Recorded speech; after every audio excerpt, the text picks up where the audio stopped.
안녕하십니까? 오늘은 최근 큰 파장을 일으키고 있는 쿠팡 개인정보 유출 사태에 대해 심층적으로 분석해드리겠습니다. 먼저 사실관계부터 명확히 짚어보겠습니다.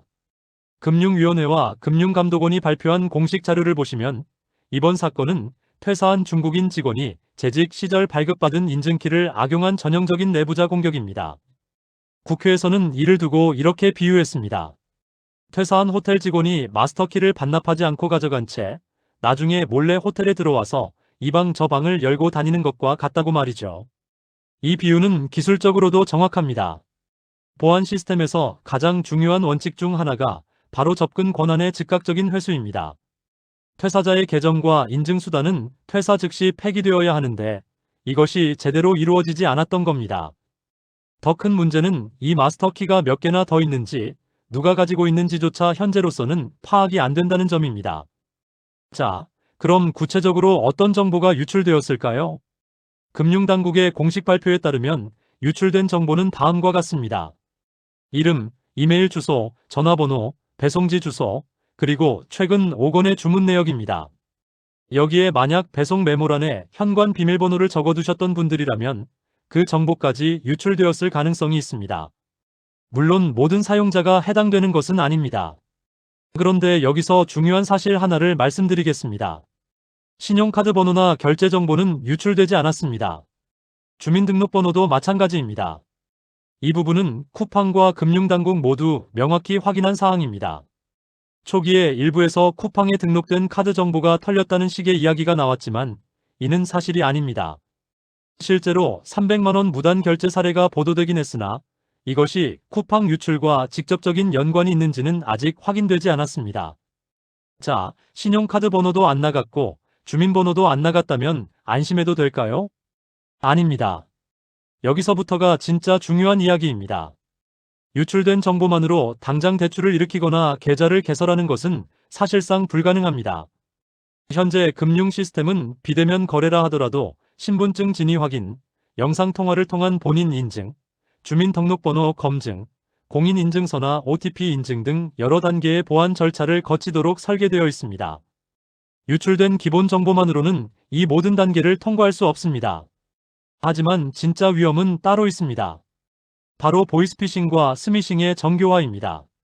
생각해 보십시오. 범죄자들이 여러분의 이름, 전화번호, 주소는 물론이고 여러분이 지난주에 주문한 상품이 무엇인지까지 정확히 알고 있다면 어떻게 될까요? 고객님, 이번 주 화요일에 주문하신 공기청정기 필터의 하자가 발견되어 연락드렸습니다. 환불 처리를 위해 계좌번호를 확인해야 하는데요. 이런 전화가 온다면 진짜 쿠팡 고객센터로 착각하기 쉽습니다.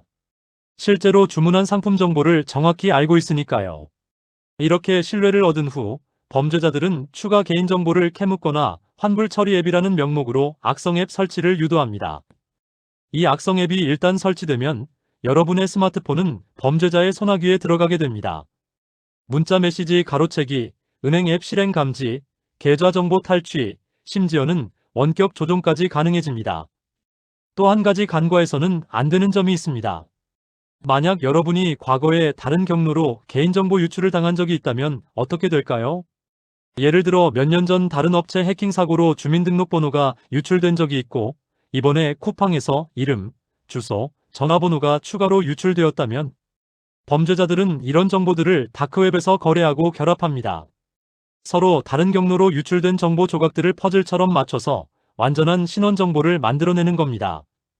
이렇게 되면 명의도용의 위험성이 훨씬 높아집니다.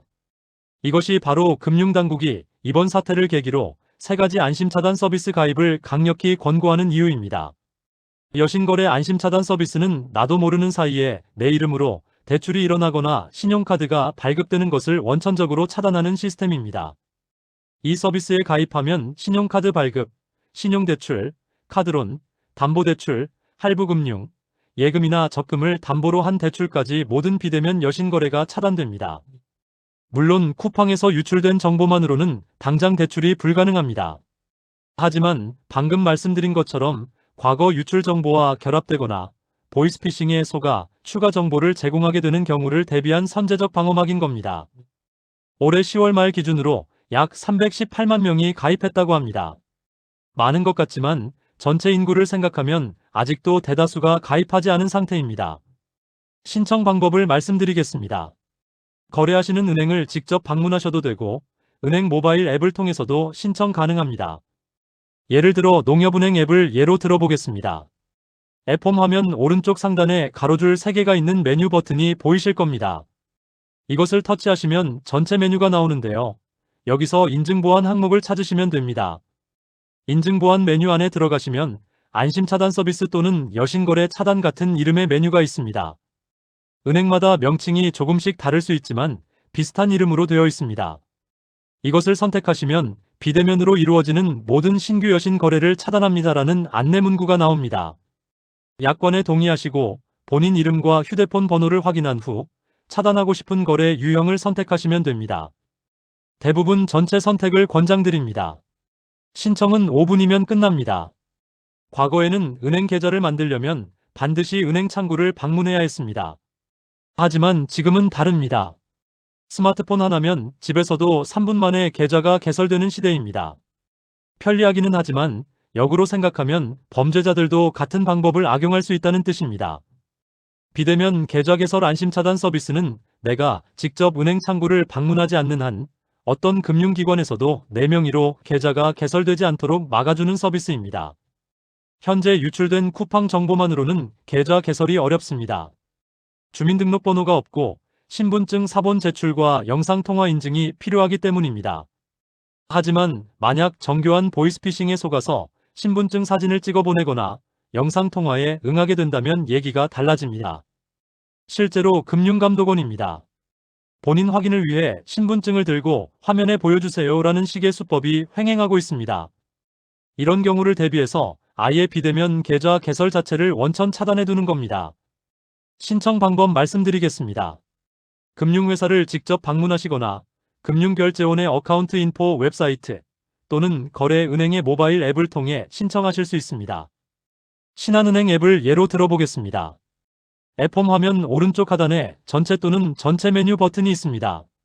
여기를 누르시면 다양한 서비스 목록이 나오는데 검색 기능을 이용해서 비대면 계좌 개설 안심 차단을 검색하시면 됩니다. 해당 메뉴로 들어가시면 서비스 신청 화면이 나옵니다. 본인 이름, 주민등록번호, 전화번호를 입력하고 약관에 동의하시면 전자서명 화면이 나옵니다. 스마트폰 화면에 서명을 하시고 완료 버튼을 누르면 신청이 완료됩니다.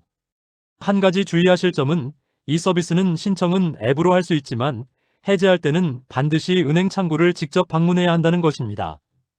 이것은 보안을 위한 조치입니다. 이 서비스가 사실 가장 중요합니다. 오픈뱅킹이라는 것은 여러 은행의 계좌를 하나의 앱에서 통합 관리할 수 있게 해주는 시스템입니다. 편리한 기능이지만 악성 앱이 이 기능을 악용하면 여러분의 모든 계좌를 한꺼번에 털어갈 수 있습니다. 범죄자들이 악성 앱을 통해 오픈뱅킹 API에 접근하면 여러분의 모든 계좌 정보를 조회하고 잔액을 확인하고 심지어는 자동이체까지 설정할 수 있습니다. 이체 승인하시겠습니까? 라는 문자가 오면 대부분 무심코 승인 버튼을 누르게 되는데 그 순간 여러분의 계좌에서 범죄자의 계좌로 돈이 빠져나갑니다. 오픈뱅킹 안심차단 서비스는 내가 명시적으로 허용하지 않은 모든 오픈뱅킹 거래를 차단합니다. 이 서비스의 적용 대상은 광범위합니다. 모든 은행, 저축은행, 농협, 수협, 신협, 새마을금고, 산림조합, 우체국, 그리고 증권사에서 개설한 계좌까지 모두 포함됩니다. 특히 다음과 같은 분들은 반드시 신청하셔야 합니다. 신분증을 분실한 적이 있으신 분, 스마트폰에 출처 불명의 앱을 설치한 적이 있으신 분, 그리고 이번 쿠팡처럼 개인정보가 유출된 경험이 있으신 분들입니다. 신청 방법은 두 가지입니다. 은행 영업점을 직접 방문하시거나 금융결제원 어카운트 인포 웹사이트 또는 거래은행의 모바일 앱을 통해 신청하실 수 있습니다. 대부분의 은행 앱에서 오픈뱅킹 안심차단을 검색하시면 관련 메뉴가 나옵니다. 신청 절차는 앞서 말씀드린 다른 서비스들과 비슷합니다. 정리해드리겠습니다. 첫째, 쿠팡을 이용하시는 분들은 택배 관련 전화나 문자에 각별히 주의하십시오. 특히 주문하신 상품에 문제가 있다, 환불 처리를 위해 앱을 설치해달라, 계좌번호를 확인해야 한다는 식의 연락이 온다면 100% 보이스피싱입니다. 둘째, 출처가 불명확한 앱은 절대 설치하지 마십시오. 구글 플레이 스토어나 애플 앱 스토어가 아닌 곳에서 앱을 내려받으라고 한다면 이것도 100% 사기입니다. 셋째, 오늘 말씀드린 3가지 안심차단 서비스를 신청하십시오. 여신거래 안심차단, 비대면 계좌 개설 안심차단, 오픈뱅킹 안심차단입니다. 물론 이 서비스들이 만능은 아닙니다. 하지만 명의도용 범죄를 예방하는 가장 기본적이고 효과적인 방어막입니다. 이번 쿠팡 사태는 분명 심각한 보안 사고입니다. 하지만 유출된 정보만으로 당장 여러분의 계좌가 털리거나 대출이 일어나는 것은 아닙니다. 진짜 위험은 이 정보를 활용한 2차 범죄, 특히 정교해진 보이스피싱입니다. 그리고 과거 유출 정보와 결합되어 명의도용으로 이어질 가능성입니다. 과도한 공포에 휩싸일 필요는 없습니다. 하지만 합리적인 대응은 반드시 필요합니다. 오늘 퇴근하시거나 저녁 시간에 10분만 투자해서 안심차단 서비스를 신청하시기 바랍니다. 여러분의 소중한 재산을 지키는 첫걸음입니다. 지금까지 쿠팡 개인정보 유출 사태에 대한 분석이었습니다. 구독, 좋아요 한 번씩 부탁드리겠습니다. 감사합니다.